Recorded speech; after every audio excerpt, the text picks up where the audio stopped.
இஸ்ரோ, இந்திய விண்வெளி ஆராய்ச்சி மையம் பல சாதனை சரித்திரங்களை புரிந்து நமது தாய் திரு நாட்டை உலக அரங்கில் ஒளிரச் செய்து கொண்டிருக்கும் விண்மீன். பூமி, சந்திரன், செவ்வாய் என பல ஆயிரம் கிலோமீட்டருக்கு அப்பால் தனது ஆராய்ச்சி தளத்தை விரிவுபடுத்திக் கொண்டிருக்கும் இஸ்ரோ தற்போது அமெரிக்கா, ரஷ்யா, சீனா என முன்னணி நாடுகளும் மலைத்து பார்க்கும் வகையில் மனிதனை விண்ணுக்கு அனுப்பும் பெரும் சவாலான திட்டத்தில் இறங்கியுள்ளது. தலைசிறந்த விஞ்ஞானிகள், உயரிய தொழில்நுட்பம், குறைந்த பொருட்செலவு என இஸ்ரோவின் வியத்தகு ஆராய்ச்சிகளை பார்த்து அண்ணாந்து பார்க்கின்றன அயல் நாடுகள். இத்தகைய வளர்ச்சியை எட்டி பிடிக்க இஸ்ரோ பட்ட பாடு கொஞ்சம் நஞ்சமல்ல. இந்த அரிய தகவல்களை பரிந்து கொள்ள நாம் சுமார் 60 ஆண்டுகள் பின்னோக்கி செல்ல வேண்டியிருக்கிறது. விக்ரம் சாராபாய் இவர்தான் இந்திய விண்வெளி ஆராய்ச்சி மையத்தின் தந்தை என அறியப்படுபவர். 1919ஆம் ஆண்டு ஆகஸ்ட் 12ஆம் தேதி பிரிட்டிஷ் இந்தியாவின் பம்பாய் மாகாணத்திற்குட்பட்ட அகமதாபாத்தில் பிறந்தார் விக்ரம் சாராபாய். குஜராத் கலை அறிவியல் கல்லூரியில் பட்டம் பெற்ற பின் இயற்பியலில் நோபல் பரிசு வென்ற சர் சி.வி. ராமன் விக்ரம் சாராபாய்க்கு டாக்டர் பட்ட ஆராய்ச்சியின் போது ஆலோசகராக இருந்தார். அறிவியல் படிப்புகளுக்கு பின் முன்னணி விஞ்ஞானியாக உருவெடுத்த விக்ரம் சாராபாய் கடந்த 1962ஆம் ஆண்டு அப்போதைய பிரதமர் நேருவுடன் சேர்ந்து விண்வெளி ஆராய்ச்சிக்கான தேசிய கமிட்டி ஒன்றை உருவாக்கினார். அதில் தமிழகத்தைச் சேர்ந்த விஞ்ஞானி அப்துல் கலாமும் ஒரு உறுப்பினர். 7 ஆண்டுகளுக்கு பின் 1969ஆம் ஆண்டு அந்த கமிட்டி இந்திய விண்வெளி ஆராய்ச்சி மையம் என பெயர் மாற்றம் செய்யப்பட்டது. பெங்களூருவை தலைமையிடமாக கொண்டு தனது ஆராய்ச்சி பணிகளை விண்ணை நோக்கி முன்னெடுக்க ஆரம்பித்தது இஸ்ரோ. விண்வெளிக்கு என தனி அமைச்சகம் உருவாக்கப்பட்டு பிரதமரின் கீழ் கொண்டு வரப்பட்டது. 1960ஆம் ஆண்டுகளில் அமெரிக்காவும் ரஷ்யாவும் மனிதனை விண்ணுக்கு அனுப்பி ஆராய்ச்சி செய்த காலகட்டத்தில்தான் பாலபாடத்தை தொடங்கியது இஸ்ரோ. முதலாக செயற்கைக்கோளை வடிவமைத்த இஸ்ரோ அதற்கு இந்திய வானியல் சாஸ்திர வல்லுநர் ஆரியப்பட்டரின் பெயரை சூட்டியது. 1975ஆம் ஆண்டு ஏப்ரல் 19ஆம் தேதி சோவியத் யூனியனின் இன்டர் காஸ்மாஸின் உதவியுடன் ஆரியப்பட்டரை விண்ணுக்கு அனுப்பியது இஸ்ரோ. செயற்கைக்கோளின் செயல்பாடுகள் தெம்பூட்ட அடுத்ததாக தொலைத்தொடர்பு, புவி அறிவியலுக்கான பாஸ்கரா செயற்கைக்கோளை உருவாக்கி அதே சோவியத் யூனியன் உதவியுடன் விண்ணில் ஏவியது. விண்வெளி திட்டங்களை விரிவுபடுத்த விஞ்ஞானி அப்துல் கலாம் தலைமையிலான குழுவுக்கு ஒப்புதல் அளித்தது மத்திய அரசு. இதனையடுத்து அமெரிக்காவின் விர்ஜீனியாவில் உள்ள நாசாவின் ஆராய்ச்சி மையம், மேரிலாண்டில் உள்ள ராக்கெட் தயாரிப்பு மையங்களை பார்வையிட்ட அப்துல் கலாம் நாடு திரும்பி SLV, PSLV ராக்கெட்டுகளை கட்டமைக்கும் பணிகளை முன்னெடுத்தார். 1980ஆம் ஆண்டு இஸ்ரோவின் 2வது செயற்கைக்கோள் உருவாக்கப்பட்டு ரோகிணி என பெயரிடப்பட்டது. ஆனால் இந்த முறை சோவியத் யூனியனின் உதவியை நாடாமல் இந்திய தொழில்நுட்பத்திலேயே ஏவு வாகனம் SLVயை கட்டமைக்க முடிவு செய்யப்பட்டு அதற்கான பணிகளை மேற்கொண்டார் விஞ்ஞானி அப்துல் கலாம். மற்றொரு புறம் சென்னையை அடுத்த ஸ்ரீஹரிகோட்டாவில் ஏவுதளம் அமைப்பதற்கான கட்டுமான பணிகள் அரங்கேறின. அனைத்து பணிகளும் நிறைவடைந்த நிலையில் பூமியிலிருந்து 400 கிலோமீட்டர் தொலைவில் புவிவட்ட பாதையில் ரோகிணி செயற்கைக்கோளை நிலைநிறுத்தும் வகையில் உருவானது SLV வாகனம். பரிச்சாத்த முயற்சியில் உள்நாட்டு தயாரிப்பில் உருவான செயற்கைக்கோள் ரோகிணி சொந்த மண்ணிலிருந்து விண்ணில் சீறி பாய்ந்தது. இந்திய விஞ்ஞானிகளுக்கு எல்லையில்லா மகிழ்ச்சி. ரோகிணி வரிசையில் ஏவப்பட்ட 4 செயற்கைக்கோளில் 2 தோல்வியில் முடிந்தாலும் 2 வெற்றி பெற்றது. இந்திய விஞ்ஞானிகளுக்கு அது நம்பிக்கையையூட்டியது. தொடர்ந்து பூமியின் சுற்றுவட்ட பாதையில் சிறிய ரக கோள்களை நிலைநிறுத்த 1990களில் போலார் சேட்டலைட் லான்ச்சிங் வெஹிக்கிள் எனும் PSLV ஏவு வாகனங்களை தயாரிக்கும் நடவடிக்கையில் இறங்கியது இஸ்ரோ. 1993ஆம் ஆண்டு செப்டம்பரில் முதல் PSLV தயாரிக்கப்பட்டு விண்ணில் ஏவப்பட்டது. அன்று தொடங்கிய PSLVயின் இந்த பயணம் சுமார் 25 ஆண்டுகளாக இன்றும் தொடர்ந்து கொண்டேதான் இருக்கிறது. விண்ணில் இதுவரை செலுத்தப்பட்ட 44 PSLV வாகனங்களில் 41 வெற்றியடைந்தது. PSLV தொழில்நுட்பத்தின் மீதான நம்பகத்தன்மைக்கு இது வலுவூட்டி இருக்கிறது. தொலைத்தொடர்பு, செல்போன், DTH சேவை, புவி கண்காணிப்பு, புயல், மழை, பேரிடர், வானிலை நிலவரங்கள், வேளாண்மை சார்ந்த பணிகளுக்கு PSLV மூலம் செயற்கைக்கோள்களை வெற்றிகரமாக ஏவி வருகிறது இஸ்ரோ. இராணுவ பயன்பாட்டிற்காக செயற்கைக்கோள்களை ஏவி எல்லையில் எதிரிகளின் நடமாட்டம், ஊடுருவல்களை கண்காணித்து அதற்கேற்ப தனது இராணுவ நடவடிக்கைகளை முன்னெடுக்கிறது மத்திய அரசு. இந்திய விண்வெளி ஆராய்ச்சியில் PSLVயின் பங்கு அளப்பரியது. PSLV ராக்கெட்டுகள் தற்போது வெற்றிகரமாக பயணிக்க அப்துல் கலாமின் பங்களிப்பை மறக்க முடியாது. விண்வெளி ஆராய்ச்சியில் சதீஷ் தவானின் சேவையும் முக்கியமானது. காஷ்மீரில் பிறந்த சதீஷ் தவான் விண்வெளி பொறியாளர் ஆவார். இந்தியாவில் ஃப்ளூயிட் டைனமிக்ஸ் ஆராய்ச்சியின் தந்தை என போற்றப்படும் இவர் இஸ்ரோ ஏவிய தொலைத்தொடர்பு கிராம கல்விக்கான செயற்கைக்கோள்களை வடிவமைக்க முக்கிய பங்காற்றியவர். விக்ரம் சாராபாய்க்கு பின் இஸ்ரோவின் தலைவராக பொறுப்பேற்றுக் கொண்டு அதனை வெற்றி பாதையில் அழைத்துச் சென்றவர் சதீஷ் தவான். ஸ்ரீஹரிகோட்டாவில் உள்ள ராக்கெட் ஏவுதளத்திற்கு சதீஷ் தவான் பெயரே சூட்டப்பட்டிருப்பது என்பதன் மூலம் அவரது சேவை எந்த அளவிற்கு என்பதை உணர வேண்டும். பூமி புவியியல் ஆராய்ச்சிகளை அடுத்து 1999ஆம் ஆண்டு சந்திரனின் பக்கம் தனது பார்வையை திருப்பியது இஸ்ரோ. அமெரிக்கா, ரஷ்யா, சீனா நாடுகளைப் போன்று நிலவு குறித்து ஆராய விரும்பிய இந்திய அரசு அதற்கான திட்டங்களை தயாரிக்குமாறு இஸ்ரோவை அறிவுறுத்தியது. 2003ஆம் ஆண்டு சுதந்திர தின விழாவின் போது நிலவு குறித்த ஆராய்ச்சி திட்ட அறிவிப்பை முறைப்படி வெளியிட்டார் அப்போதைய பிரதமர் வாஜ்பாய். வானியல் விஞ்ஞானிகள், புவி அறிவியல், வேதியியல், பொறியியல், தகவல் தொழில்நுட்ப துறைகளில் முன்னணி விஞ்ஞானிகள் என 100 பேர் கொண்ட குழு உருவாக்கப்பட்டு பணிகள் ஆரம்பமாகின. திட்டத்திற்காக 525 கோடி ரூபாய் ஒதுக்கப்பட்டது. சந்திராயன் திட்ட இயக்குநராக தமிழர் மயில்சாமி அண்ணாதுரை நியமிக்கப்பட்டார். அவரது தலைமையிலான விஞ்ஞானிகளின் அயராத உழைப்பினால் 2008ஆம் ஆண்டு அக்டோபர் 22ஆம் தேதி ஸ்ரீஹரிகோட்டாவிலிருந்து சந்திராயன் 1 விண்கலத்தை சுமந்தபடி விண்ணில் சீறி பாய்ந்தது PSLA XL-C11 rocket. America, Russia, சீனா நாடுகள் நிலவை ஆராய்ச்சி செய்ததற்கான தடத்தை பதிப்பதற்காக தங்களது நாட்டு கொடிகளை நிலவின் பரப்பில் விட்டுச் சென்றன. இதனால் நிலவில் இந்தியாவின் கொடியும் இடம்பெற வேண்டும் என கூறிய Abdul Kalam moon impact probe ஒன்றினை சந்திராயன் திட்டத்தில் இணைத்து அந்த கருவிக்கு நமது தேசிய கொடியின் மூவர்ணம் பூசப்பட்டது. நிலவின் மேற்பரப்பில் மூன் இம்பாக்ட் ப்ராப் மோதிய போது வெளிப்பட்ட புழுதி படலத்தை படமெடுத்தது சந்திராயன். நிலவின் சுற்றுவட்ட பாதையில் 3400க்கும் அதிகமான முறை சுற்றி வந்த சந்திராயன் நிலவின் அமைப்பு குறித்து பல்வேறு விதமான அரிய புகைப்படங்களை எடுத்து அனுப்பியது. இந்த புகைப்படங்களை ஆராய்ந்த இஸ்ரோ நிலவின் துருவ பகுதிகளில் நீர் மூலக்கூறுகளான ஹைட்ரஜன், ஆக்சிஜன் அடங்கிய தண்ணீர் திவலைகள் படர்ந்திருப்பதாக அறிவித்தது. இஸ்ரோவின் இந்த அறிவிப்பை கண்டு ஆடிப்போன அமெரிக்காவின் நாசா அந்த புகைப்படங்களை ஆய்வு செய்தது.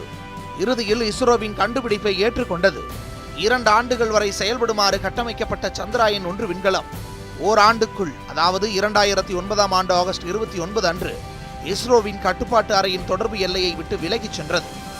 இதனை அடுத்து சந்திராயன் 1 திட்டம் நிறைவடைந்து விட்டதாக அதிகாரப்பூர்வமாக அறிவித்தது இஸ்ரோ. எனினும் ஒரு குட்டி காரின் அளவிலான இந்த சந்திராயன் 1 விண்கலத்தை தேடும் பணி தொடர்ந்தது. ஆனால் இஸ்ரோவால் மீண்டும் சந்திராயனுடனான தகவல் தொடர்பை மீட்க முடியவில்லை. இருப்பினும் நிலவின் மேற்பரப்புக்கு மேலே சுமார் 200 கிலோமீட்டர் உயரத்தில் சந்திராயன் 1 வட்டமடித்துக் கொண்டிருப்பதாக நாசாவின் ஜெட் ப்ரொபல்சன் ஆய்வகம் தெரிவித்தது. சந்திரனை தொடர்ந்து சூரிய மண்டலத்தின் 4வது கிரகமும் பூமிக்கு அருகாமையிலுள்ள கிரகமான செவ்வாய் கிரகத்தை குறித்து ஆராய்ச்சியை மேற்கொள்ள திட்டமிட்ட இஸ்ரோ விஞ்ஞானிகள் அதற்கான வரைவு திட்டத்தை தயாரித்து மத்திய அரசிடமிருந்து ஒப்புதலையும் பெற்றது இஸ்ரோ. 2008ஆம் ஆண்டு தொடங்கப்பட்ட பூர்வாங்க பணிகளுக்கு 2012 ஆகஸ்டில் ஒப்புதல் அளித்தார் அப்போதைய பிரதமர் மன்மோகன் சிங். மங்கள்யான் ஆராய்ச்சி திட்டத்திற்காக 454 கோடி ரூபாய் நிதி ஒதுக்கப்பட்டது. சுமார் 5 ஆண்டுகால முயற்சிக்கு பின் 2013ஆம் ஆண்டு நவம்பர் 5ஆம் தேதி PSLV XL-C25 ராக்கெட் மூலம் விண்ணில் செலுத்தப்பட்டது மங்கள்யான்.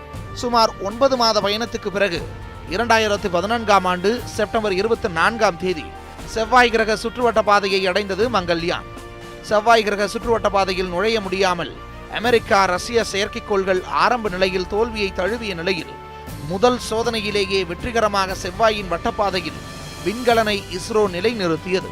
சர்வதேச நாடுகளை மூக்கின் மேல் விரலை வைக்க செய்தது இந்த நிகழ்வு.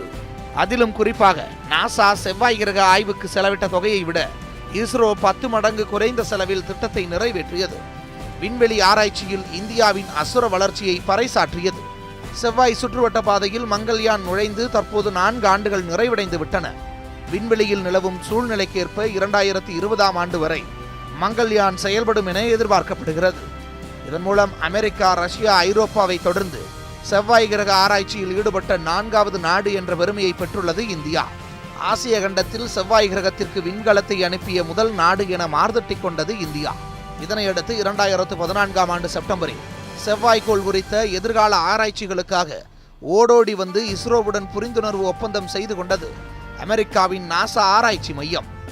மங்கள்யானின் வெற்றி பயணம் ஒருபுறம் நடந்து கொண்டிருக்க சந்திராயன் 2 திட்டத்திற்கான பணிகளை முடுக்கிவிட்டது இந்திய விண்வெளி ஆராய்ச்சி மையம். இந்த முறை நிலவில் விண்கலத்தை தரையிறக்கி ஆராய்ச்சி மேற்கொள்ளும் வகையில் திட்டங்களை முன்னெடுத்தது இஸ்ரோ. நிலவின் சுற்றுவட்ட பாதையில் சுற்றி வரும் ஆர்பிட்டர் மற்றும் நிலவின் தென் துருவத்தில் தரையிறங்கி ஆய்வு செய்யும் லேண்டர் ரோவரை உள்ளடக்கிய சந்திராயன் 2 திட்டம் வடிவமைக்கப்பட்டது. நிலவின் மேற்பரப்பில் இறங்கும் லேண்டர் கருவியை ரஷ்யா தயாரித்து தர 2007ஆம் ஆண்டு நவம்பர் மாதம் இரு நாடுகளிடையே ஒப்பந்தம் போடப்பட்டது. 2008ஆம் ஆண்டு செப்டம்பரில் அப்போதைய பிரதமர் மன்மோகன் சிங் தலைமையிலான அமைச்சரவை இதற்கான ஒப்புதல் அளித்தது. இந்திய விண்வெளி ஆய்வு திட்டத்தின் தந்தை விக்ரம் சாராபாயின் நினைவாக நிலவில் தரையிறங்கும் லேண்டர் கருவிக்கு விக்ரம் என பெயரிடப்பட்டுள்ளது. ஆனால் 2015ஆம் ஆண்டில் நிலவில் தரையிறங்கும் கருவியை தங்களால் தர முடியாது என ரஷ்யா பின்வாங்கிய நிலையில் எதற்கும் அச்சப்படாமல் உள்நாட்டிலேயே லேண்டர் தயாரிக்கும் பணிகளில் இறங்கி அதனை வெற்றிகரமாக முடித்திருக்கிறது இஸ்ரோ.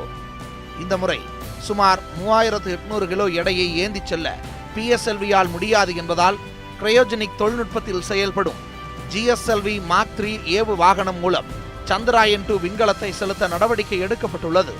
திரவ எரிபொருட்களை கொண்டு மிக குறைந்த எடையையே விண்ணில் செலுத்த முடியும். பல டன் எடையை விண்ணில் சுமந்து செல்ல ஏவு வாகனத்திற்கு கிரையோஜெனிக் தொழில்நுட்பமே தேவைப்படும். அதாவது ஏவு வாகனத்தின் முதல் 2 எரிபொருள் நிலைகளில் திரவ எரிபொருள்கள் இருக்கும். கடைசி எரிபொருள் நிலையில் கிரையோஜெனிக் என்ஜின் பொருத்தப்பட்டிருக்கும். ஆக்சிஜன் வாயுவை -180 டிகிரிக்கும் கீழ் குளிர்வித்தும் ஹைட்ரஜன் வாயுவை -250 டிகிரிக்கும் கீழ் குளிர்வித்தும் இவ்விரு வாயுக்களையும் நீர்மமாக உருமாற்றி மிக குறைந்த அழுத்தத்தில் அதனை எரிபொருளாக பயன்படுத்தி ராக்கெட்டை நீண்ட தூரத்திற்கு செலுத்துவதே இந்த கிரையோஜெனிக் தொழில்நுட்பம். 2001ஆம் ஆண்டு முதல் ரஷ்யாவிடமிருந்து கிரையோஜெனிக் என்ஜின்களை விலை கொடுத்து வாங்கிய GSLV ராக்கெட்டுகளை ஏவி வந்தது இஸ்ரோ. இந்த தொழில்நுட்பத்தை இந்தியாவிற்கு ரஷ்யா வழங்குவதை தடுத்து நிறுத்திவிட்டது அமெரிக்கா. இதனால் முழுக்க இந்திய விஞ்ஞானிகளை கொண்டு 20 ஆண்டுகள் உழைத்து உள்நாட்டு தொழில்நுட்பத்திலேயே கிரையோஜெனிக் என்ஜினை தயாரித்து பல தோல்விகளிலிருந்து மீண்டு இப்போது GSL ஏவு வாகனங்களை செலுத்தி வருகிறது என்றால் இந்திய விஞ்ஞானிகளின் திறமையை உலக நாடுகள் வியந்து பார்த்து கொண்டிருக்கின்றன. வரும் ஜனவரி மாதத்தில் GSLV Mark 3 மூலம் சந்திராயன் 2 விண்கலம் விண்ணில் ஏவவிருப்பதை இஸ்ரோ விஞ்ஞானிகளும் இந்திய மக்களும் ஆவலுடன் எதிர்நோக்கியுள்ளனர். நிலவுக்கு இஸ்ரோவின் இந்த 2வது பயணத்தின் முடிவு எப்படி இருக்கும், என்னென்ன ஆராய்ச்சி கண்டுபிடிப்புகள் இதன் மூலம் தெரிய வரும் என மலைக்க பார்த்து கொண்டிருக்கின்றன அமெரிக்கா, ரஷ்யா, ஐரோப்பா, சீனா உள்ளிட்ட நாடுகள். வர்த்தக வணிக ரீதியிலும் செயற்கைக்கோள்களை ஏவுவதில் இஸ்ரோவின் பணிகள் அளவிட முடியாதவை. குறைந்த செலவில் செயற்கைக்கோள்களை ஏவுவதால் தங்கள் நாட்டு செயற்கைக்கோள்களை விண்ணில் ஏவுவதற்காக இஸ்ரோவை தேடி வரிசையில் வந்து நிற்கின்றன அமெரிக்கா, பிரிட்டன், பிரான்ஸ் போன்ற முன்னணி நாடுகள்.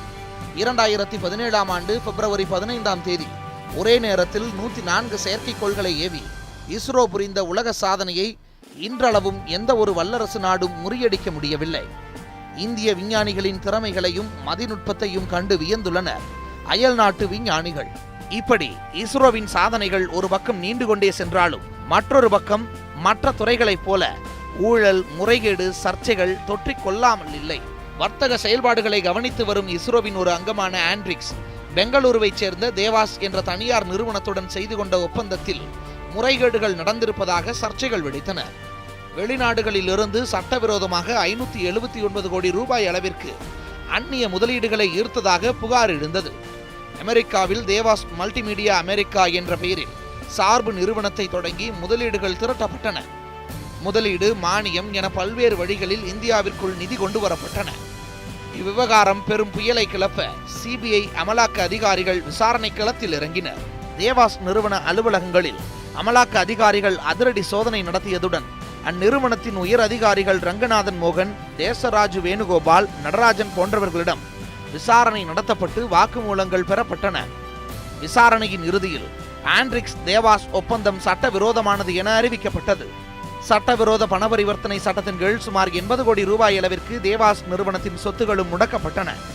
இந்த ஊழலுக்கு மூளையாக செயல்பட்ட தேவாஸ் நிறுவனத்தின் 2 இயக்குநர்கள் இந்தியாவை விட்டு தப்பி தற்போது அமெரிக்காவில் வசித்து வருகின்றனர். இதுவரை அவர்களை நெருங்குவது என்பது CBIக்கு சவாலாகவே உள்ளது. இப்படி ஆண்ட்ரிக்ஸ் தேவாஸ் ஒப்பந்த முறைகேடு பெரும் விவாத பொருளாக மாறி உள்நாட்டில் இஸ்ரோவின் நற்பெயருக்கு பாதிப்பை ஏற்படுத்தியது. இந்திய விண்வெளி ஆராய்ச்சி துறையிலும் ஊழலா என முகம் சுளித்தனர் நாட்டு மக்கள். இது மட்டுமல்ல, மற்றொரு விவகாரமும் இஸ்ரோவை பெரிதும் உலுக்கியது என்றே கூறலாம். அதுதான் நம்பி நாராயணன் விவகாரம். அப்துல் கலாமை அறிந்த அளவிற்கு இவரை பலரும் அறிந்திருக்க வாய்ப்பில்லை. இஸ்ரோவில் அப்துல் கலாம் பணியாற்றிய காலகட்டத்தில்தான் இவரும் பணியாற்றினார்.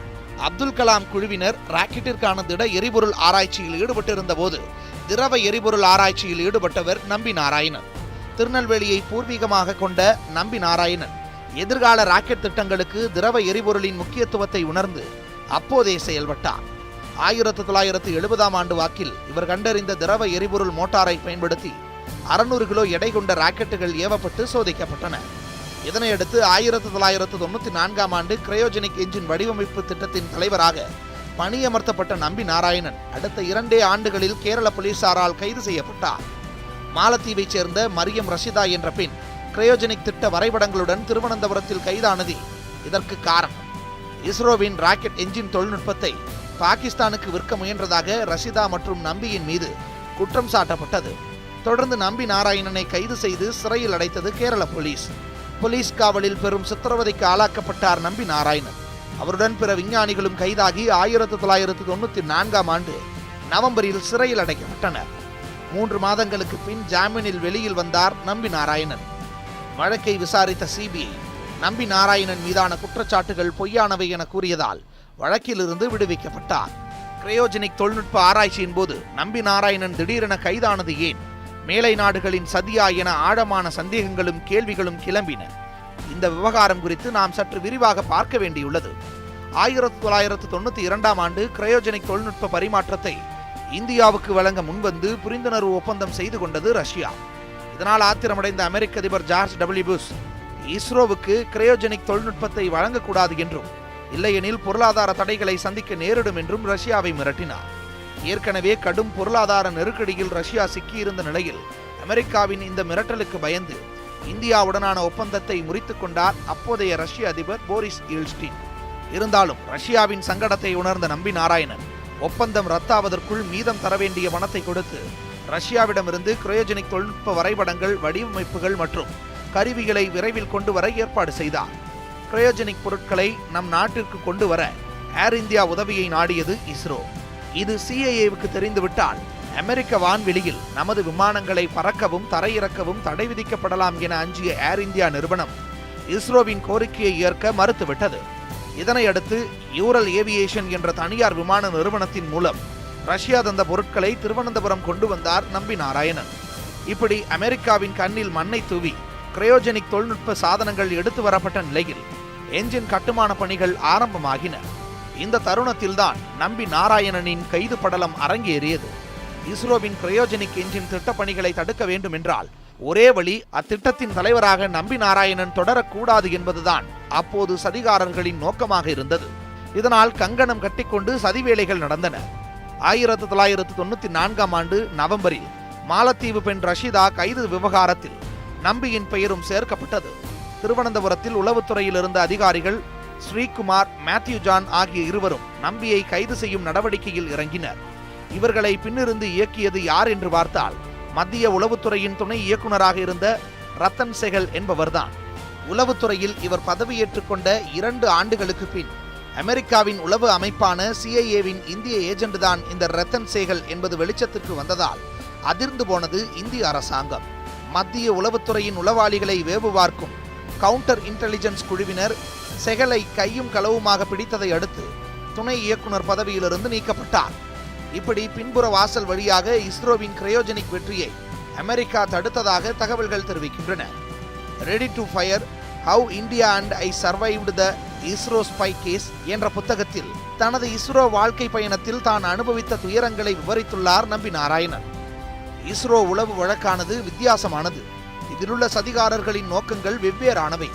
இந்தியாவிற்கு கிரையோஜெனிக் என்ஜின் தொழில்நுட்பம் கிடைப்பதை தடுக்க வேண்டும் என்பதே அந்த சதிகாரர்களின் ஒரே நோக்கம். அது முடியாவிட்டால் குறைந்தது 15 ஆண்டுகளாவது அந்த தொழில்நுட்பம் கிடைப்பதை தாமதப்படுத்த வேண்டும். இந்த விவகாரத்தின் பின்னணியில் பல அந்நிய நாடுகளின் சதி இருப்பதற்கான வாய்ப்புகள் அதிகம் என்றும் குற்றம் சாட்டுகிறார் நம்பி நாராயணன். எனினும் 17 ஆண்டு சட்ட போராட்டத்தை தொடர்ந்து நம்பி நாராயணனுக்கு 50 லட்சம் ரூபாய் நஷ்டஈடு வழங்குமாறு கடந்த மாதம் உத்தரவிட்ட உச்சநீதிமன்றம் பொய்யாக வழக்கு புனைந்தது குறித்து விசாரிக்க 3 பேர் கொண்ட கமிட்டியையும் அமைத்தது. இப்படி இஸ்ரோவில் சர்ச்சைகளும் முறைகேடுகளும் வெளிப்பட்டாலும் மற்றொரு பக்கம் சாதனை திட்டங்களும் பயணங்களும் விண்வெளியில் தனது ஆதிக்கத்தை விரிவுபடுத்திக் கொண்டேதான் இருக்கிறது. இந்திய விண்வெளி ஆராய்ச்சியில் தமிழக விஞ்ஞானிகளின் சேவையை இங்கு நினைவு கூர்ந்தே ஆக வேண்டும். அப்துல் கலாம், நம்பி நாராயணன், மயில்சாமி அண்ணாதுரை, சிவன் என இஸ்ரோவில் தமிழர்களின் அளப்பரிய பங்கும் உறவும் இன்றளவும் நீண்டு கொண்டேதான் வருகிறது.